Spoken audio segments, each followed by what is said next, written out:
Hello mga kasim like-minded, kamusta po kayong lahat?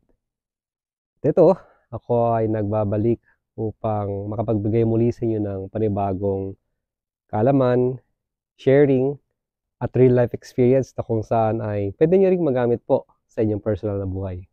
At yun nga po, ang magiging topic natin for today ay tungkol sa Law of Attraction dito sa Canada. Tara, umpisa na po natin.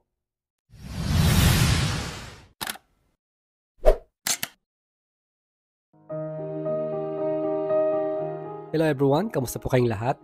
Para po sa mga hindi pa nakakakilala sa akin, my name po is Rujic Lacerna at ako po ay matagal nang nagbablog actually since 2019. Na-stop lang po siya kasi nandito na po ako ngayon sa Canada. Which is before marami na po akong mga tinuruan, tinulungan, mga meetups, sharing pagdating sa Law of Attraction. Marami na rin mga nagko-comment sa akin regarding sa it works, madali, naiintindihan nila. Kaya sobra po ako nagpapasalamat sa mga taong nakaka-discover ng vlog kong ito. Kaya kung ikaw ang isa sa mga taong nakapanood nito o nanonood nito ngayon, ibig sabihin nagmamatch yung energy nating dalawa. Kasi nandito ka, pinapanood mo to, at maaaring ang ibang mga sagot o mga kailangan mong impormasyon na malaman ay makuha mo dito. Pero I don't know. Kayo po kasi magde-decide nun. Anyway, ang topic ko nga po for today ay tungkol sa Law of Attraction Canada. Pero bago ko po umpisahan yon, unang-una po sa lahat, ako ay sobrang nagpapasalamat sa lahat ng mga nagsasubscribe. At of course, syempre, sa mga dati kong subscribers na nandyan pa rin at patuloy na nanonood sa aking mga teachings o sa aking mga binabahagi pagdating sa Law of Attraction, self-development, pagkatao, puso, ang pinagkaiba ng isip, tsaka puso, at kung ano-ano pa na makakatulong sa ating personal na buhay. At sa totoo lang po, lagi kong chinecheck yung aking YouTube studio na kung saan dun ko makikita kung ano nangyayari sa videos ko, kung may nanonood ba o wala. Pero as time goes on, as my energy ay tumataas ng tumataas at bumabalik na muli ako sa aking momentum, nakikita ko rin bumabalik din sa momentum yung mga nanonood ng videos ko. Talagang napakahiwaga ng Law of Attraction. I really don't know. Kumbaga, ang ibig kong sabihin is, hindi ko alam anong ginagawa ng isang energy para magkaroon ng fluctuation at tumaas yung mga views ko. Me without doing. Kasi sobrang tagal ko na po hindi nag-share at ngayon lang muli. Kung titignan nyo po yung last na share ko is tungkol sa Canada na nandito na ako eh. But basically, ang mga tinuturo ko po talaga is more on educational vlog. So yun nga po, magiging topic natin for today ay tungkol sa Law of Attraction Canada. Sa Pilipinas pa lang po kasi, ang ginagawa ko po ay nakikipag-meet up po talaga ako. Ako ang nagsiset, ini-schedule ko yung mga taong pinag-sharean ko ng mga impormasyon pagdating dito sa Law of Attraction. As in, ang dami. Marami akong shineran, as in sobrang dami. Pero sobrang pili lang po yung mga taong talagang dedicated din at nakikipag-meet up sa akin. Which is okay lang din naman po. Ang iba talaga nandyan, through chats lang, hanggang ngayon nandyan pa rin. Kasi po, noong mga panahon na nag-umpisa ako mag-Law of Attraction, wala akong kakilala na may alam ng Law of Attraction. Kaya sabi ko, why not share ko to sa YouTube? Baka maaaring meron akong makita at yes, nangyari nga. At actually, dumami talaga kami. Hindi lang po yun. Nagkaroon ako ng mga estudyante, ang daming tinuruan ko one-on-one. Meron ding naging business partner na kung saan doon ko talaga nakita, hindi lang subok eh. Doon namin ginawa. Tinuruan ko muna siya, tinraining ko muna siya one-on-one regarding sa mga alam ko, pagbabago sa sarili, pagkatao, energy, and so forth. Tapos, yung mga books, mga audio na papakinggan namin. And then, nilagay namin sa action starting nung 2022 ng February nung nag-start ako mag-join sa business niya. As in, wala sa una hanggang sa doon ko nakita, kumikita na siya ng milyon after 8 months. Ang galing, as in. So, sabi ko, okay, kung nagawa ko yun sa Pilipinas, magagawa ko rin yan dito sa Canada. So, yun nga, currently po nag-aaral ako sa Centennial College po dito sa Canada. At dito po ako nakatira ngayon sa Rouge Hill sa may Scarborough. So, nung pumunta ako sa school na to, tinatry kong obserbahan ng mga tao. So, most likely yung mga kaklase ko talaga ay very normal. Yung typical lang na tao. Kumbaga, ang term namin doon is lahat sila ay normal. wala akong nakikita pang natural.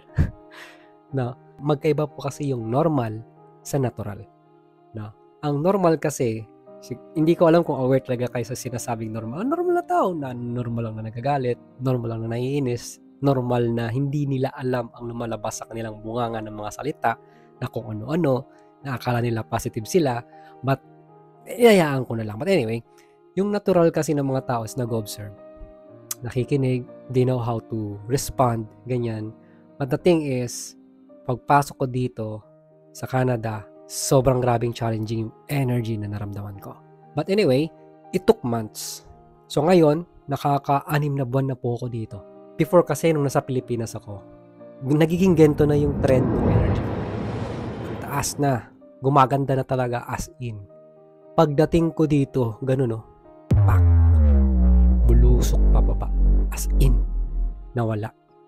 Pero, dahil sa nangyaring yun, ako'y nagpapasalamat kasi marami akong natutunan. Marami akong mga bagong na-discover, marami akong mga bagong training na ginawa, mas naintindihan ko ang ibig sabihin ng totoong sinasabing forgiveness, at kung ano-ano pa. So, marami akong gustong i-share sa inyo. At anyway, yun nga, balik tayo sa topic, Law of Attraction Canada. Ang Law of Attraction dito sa Canada has been known already. Pero pag nagsisearch ako sa YouTube, walang nakalagay Law of Attraction Canada. At hindi ko alam kung sino ang mga Filipino talaga na may alam dito at aware at naniniwala sa law na ito. Pero, nung sinabi ko talaga na alam ko makakahanap din ako nung taong madidiscover ang vlog ko at nandito rin sa Canada. At which is nangyari. Nangyari talaga siya. At yun po ay si Sir Jerry. But, nandun nga lang siya sa Vancouver. Pero ganun pa man, grabe yung impact ng power, ng energy nung na-discover niya yung video ko. Kasi para siyang na-awakened. Kaya sabi ko talaga, hindi ako nagkakamali. Lahat ng tao na ready na, bukas na, maganda ng energy nila, at talagang gustong malaman, sincere, seryoso, na malaman pa ang tungkol sa Law of Attraction, sa kanila madidiscover itong video ko.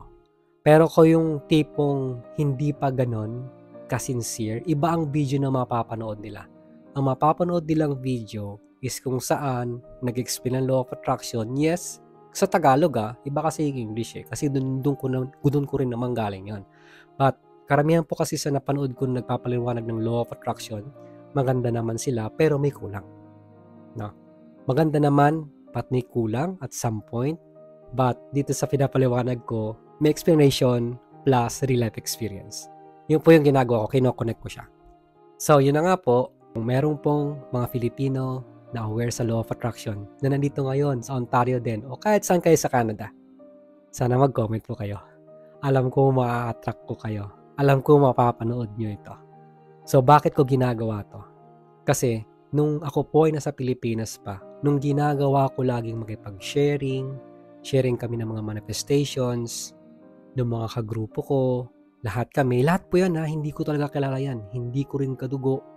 Out of nowhere yan na biglang pumasok sa buhay ko. At ngayon, parang hindi lang kami mag-mentor or ako yung teacher nila, sila student, no. Para na kami magkapatid na talaga nagrespetuhan sa bawat isa. No, napakaganda talaga nung aming naging samahan. At yung support ay nandiyan palagi. Tsaka yung maganda kasi dito sa ginagawa namin, lalo na yung sa rules na sinet namin ay kapag ikaw ay nag-share, walang tama at mali at walang magsasabi sa'yo na mali yan, hindi ganyan. Wala kang maririnig ng ganon.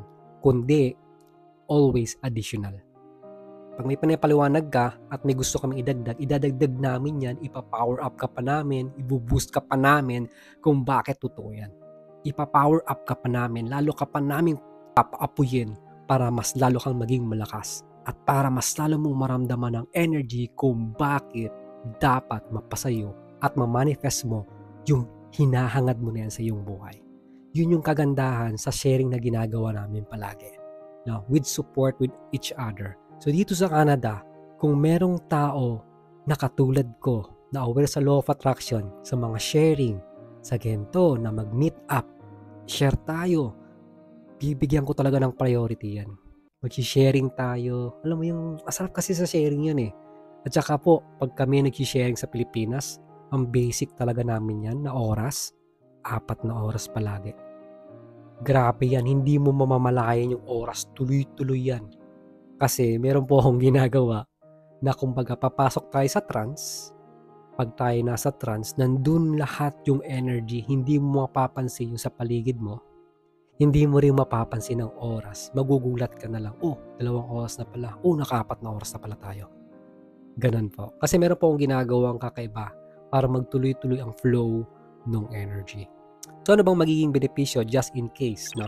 Na tayo man ay nag-meet up, nag-sharing, kahit nga sa Zoom or kahit anong platform na kung saan pwede tayong mag-sharing na marami tayo, which is ginagawa ko rin yan before, lagi kami nag-Zoom meeting, yan.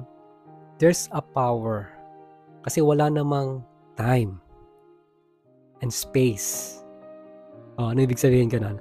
Kung gusto niyo malaman yon, actually sa previous vlog ko yon, pero babanggitin ko dito. Ibig sabihin, ang time po is illusion. Kapag kayo kasi naniniwala sa oras, na talagang may oras, lagi kayong maghahabol sa oras. But actually, time is just an illusion. Napatunayan ko yan nung ako ay galing sa Pilipinas. Umalis ako doon ng alas 4 ng hapon. Dumating ako dito, hapon at paggabi pa lang. And then I was chatting with my colleagues or mga friends o ka-law of attraction, which is umaga doon, gabi dito, at the same time, nag-uusap kami. Kaya sabi ko, totoo nga talaga, time is illusion. So space, what do you mean space? Space is like, once nag-sharing kasi tayo, ikaw ngayon ito, ba't mo napapanood to? Kasi at some point, ngayon, nagsisend ako ng energy, at maaari ikaw ay may iniisip din, na before nagsisend ka rin ng energy, na naghahanap ka ng mga taong katulad ko, na pwedeng makashare, na susuporta sa'yo, sa mga pangarap mo, at gusto mong marating sa buhay. Kasi ako, naghahanap din ako ng mga taong makakasama ko na talagang tutulong sa'yo, magbo-boost, maintindihan ka. Tapos, gagawin natin yung mga trainings na dapat gawin para mas lalo pa tayong maging malakas tulad ng pagbabasa ng book, makinig ng audio, ibibigay ko sa inyo kung ano yung mga impormasyon na yon para mas lalo kayong maging malakas. Kasi yun yung ginagawa namin, lahat ng mga ka-sharing ko nagbabasa pa ng book. Lahat sila. Lahat talaga. Pero, tandaan nyo, lahat kami hindi nag-umpisa sa hilig magbasa ng libro. Lalo na ako, never, ever. Pero nung with training, paunti-unti, nagustuhan ko magbasa ng book. Ganon din yung business partner ko, yung kapatid ko, lahat sila nagkagusto sa pagbabasa ng libro. Maliban na lang sa iba na hindi nagtuloy. Kasi hindi nila masyadong naintindihan ang halaga ng pagbabasa ng libro. But, meron po akong mga na-impluwensyahan na which is silent viewer na kung saan nandiyan naman sila palagi, nanonood at nagsusuporta, hindi masyadong nagko-comment, nagla-like lang sila, which is good, na kung saan nagbabasa ng libro. At itong mga to, kapag may nagbago sa buhay nila, ay kusang nagme-message sa akin, nagpi-PM, at sinasabi kung anong nagbago sa kanilang buhay. Hindi sila makapaniwala nung una, nung nasanay na sila, grabe unti-unting may nagbabago sa kanila. So hindi lang yun, of course, hindi naman lahat ay nagbabasa talaga ng book, may kanya-kanya naman kasi silang way, pero part ang book, napaka-importante. Pero kung ang iba naman kasi ay, alam mo yung true ganito lang, law of attraction lang, kinig-kinig lang, okay naman sila, nagiging okay sila, through programming. Programming kasi to pag audio lang or nakikinig lang kayo, program lang to. Iba kasi yung gawa ng book, lumalakas ang imagination nyo, at the same time, nagkakaroon kayo ng defense sa inyong isipan, tsaka magiging aware kayo kung anong ipapapasok nyo, tsaka ipapalabas nyo sa inyong isipan. Ganun siya. So yun na nga po, balik ulit tayo doon. Para po sa mga dati kong subscribers at sa mga bagong subscribers na nandito ngayon nanonood pagdating sa Law of Attraction, nasa Pilipinas ka man, nasa Canada ka man, o kung nasaan ka man sa mundong ito, ako po ay sobrang nagpapasalamat sa inyo kasi napanood nyo to. Hindi po ito isang coincidence o hindi ito nagkataon na napindot nyo o nakita nyo. Hindi. There is something here. Maaaring dinala ka ng energy o sabihin natin ng Diyos, ng God, o whatever it may be. kung ano man ang tawag mo, dinala ka dito nung sinasabing hiwaga ng buhay kung bakit napanood mo ito ngayon. At naniniwala ako doon.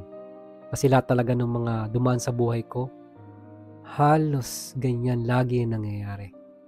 There's something in them na hinahanap nila na maaaring masagot ko at maaaring maibigay ko sa kanila.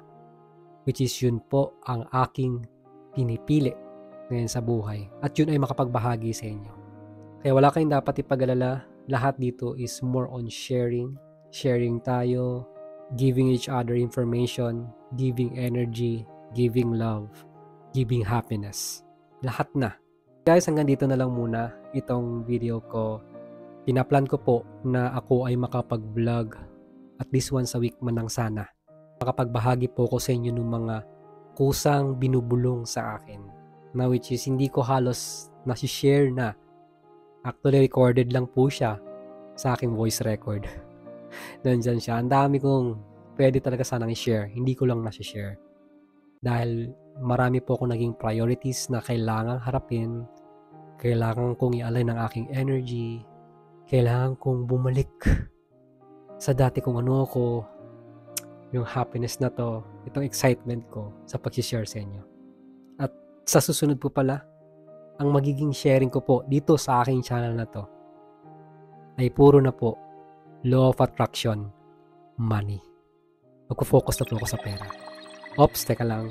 Baka sabihin nyo, pera? Ano yan? Money is root of evil. No. Tandaan nyo to. Ang pera, wala yang isip, wala ring puso yan. It's a thing. Kaya nagiging evil yan dahil sa tao na nagbigay ng meaning sa kanya. Tandaan nyo yan. So kung merong root of evil, meron ding root of love. Root of God, root of happiness, root of greatness. Kaya anong pipiliin mo? So anyway, sa ako na ipapaliwanag yun. Kung ano ba ang may babahagi ko sa inyo pagdating sa Law of Attraction money. Dahil pag dumami tayo nag-iisip nito, nanonood ka, ginagawa mo itong sinishare ko sa iyo, pagdating sa Law of Attraction money, magugulat ka, dadami yung pera mo, dadami rin pera ko, lahat tayo, kasi pareho nating iniisip.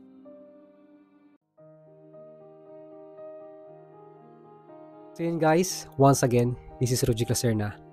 Sinasuggest ko po sa inyo, sa mga bago at hindi pa masyadong aware sa Law of Attraction, panoorin nyo muli ang aking vlog pagdating sa Law of Attraction or di kaya lalo na yung 5 basic foundations po. Napaka-importante niyan. Yun po. So, hanggang sa muli, mag-iingat kayong palagi. Maraming salamat po. God bless us all, wherever we are.